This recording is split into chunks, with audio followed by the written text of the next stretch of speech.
شالوم شالوم شالوم بيتسب እግዚአብሔር አምላኽ ከመይ ጸኒሕኩም ኣናኹም ሰላሕ ዲኒ እዝን ዝበለጸ መዓልቲ ዝበለጸ ቃል ንካፈለሉ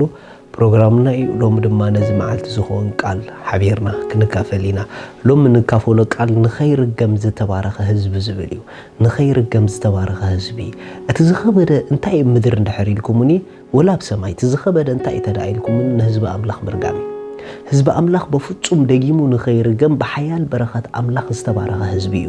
በረኸት አምላኽ ድረኸቦ ድማ መርገም ማንም ክበጽሖ ኣይክእልን እዩ መጽሐፍ ቅዱስ ከምዚ ይብል ኣብ ዘሁልቅ ምዕራፍ 23 ካብ ጥቕሲ 7 ምስልኡ አልዒሉ ድማ በለ ምስላኡ አልዒሉ ድማ በለ ባላቅ ካብ አራም ንጉስ ሞዓብ ካብ ኣኽራን ምብራቕ ኣምፀአኒ መጺካን ያዕቆብ ርገመለይ ንዓ ንእስራኤል ጸይፎ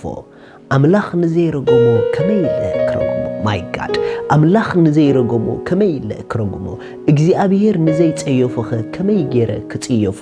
ካብ ርእሲ ኣኻውሕ ደኣ ርእዮ ካብ ኩርባታት ከዓ እጥምተለኹ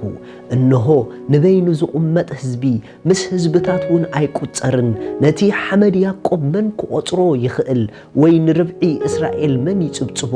ነፍሰይ ሞት ጻድቕ ትሙት መወዳእታይ ከዓ ከምናቱ ይኹን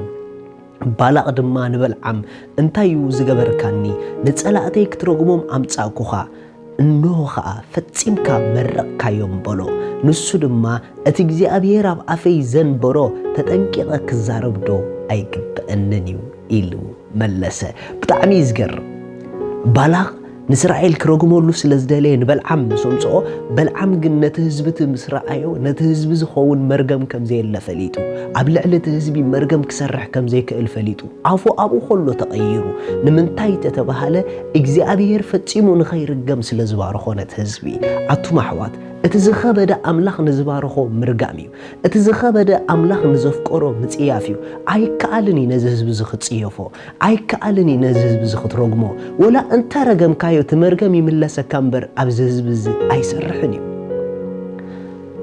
ስለዚ እዩ ነዚ ህዝቢ ኣምላኽ ንዝባረኾ ኣነ ኸመይ ገይረ ክረግሞ ኢሉ ብሓቂ እግዚአብሔር ንዝባረኾ ማንም ክረግሞ ይክእልን እዩ ህዝቢ ኣምላኽ ደስ ይበልካ እግዚአብሔር ዝባረኸካ ብሩኽ ህዝቢ ኢኻ ኣብ ልቢ ኣምላኽ ዝኸበርካ ህዝቢ ኢኻ ደጊምካ ንኸይትርገም ብሓያል በረኸት ሰማይ ብክርስቶስ በረኸት ኣምላኽ ድመጸካ ህዝቢ ኢኻ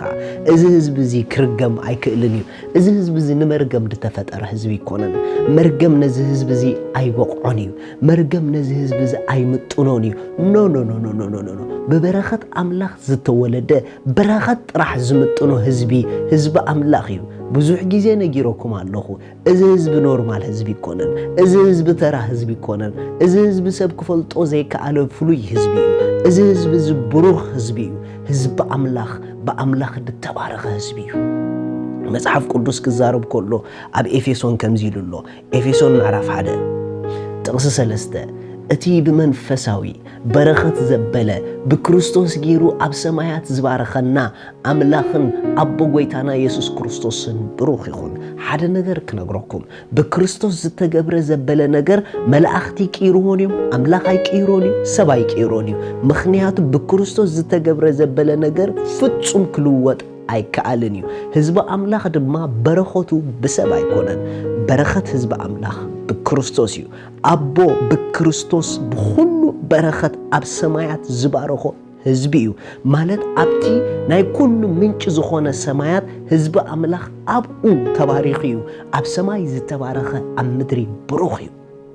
ሎሚ ህዝቢ ኣምላኽ ደስ ይበልካ ደጊምካ ንኸይትርገም በትልዑል ተባረኽካ ህዝቢ ኢኻ እስከ ንርእስኹም ክብበረኸት ፍለጥዋ እስከ ንርእስኹም ከም ብሩኻት ፍለጥዋ ኣብ ምውፃእኩም ምእታውኩም በረኸትኩም እንዳሓሰብኩም እተውን ውፁን ምኽንያቱ ኦሬዲ በኣምላኽ ብክርስቶስ ብሩኻት ኢኹም ንኸይትርገሙ ተባሪኽኩም ኢኹም እነሆ ኣብ ልዕል ዝበለ ስፍራ ኮይኑ ንህዝቢ ኣምላኽ ዝጠመተ በረኸት ዝህዝቢ ክረኣዮ ይኽእል እዩ እዚ ህዝቢ እዚ ኣዝዩ ዝተባረኸ በረኸቱ ድማ ብሰብ ዘይኮነ بكريستوس يو باراخ يو دما سب زي كونه أبو بعليو بيسوس سم دقيمة نخير الجم بكريستوس تباريخ يبلو دقيمة نخير الجم بكريستوس تباريخ إبولو ما نم نخيت يفني بلوع تماريت إبولو حزب أملاخ كوميخم دسي بركم آمين.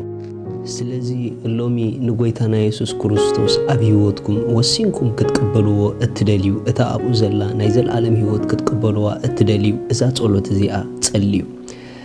إجابي ربو سلود يسوس كريستوس يمسكنك الله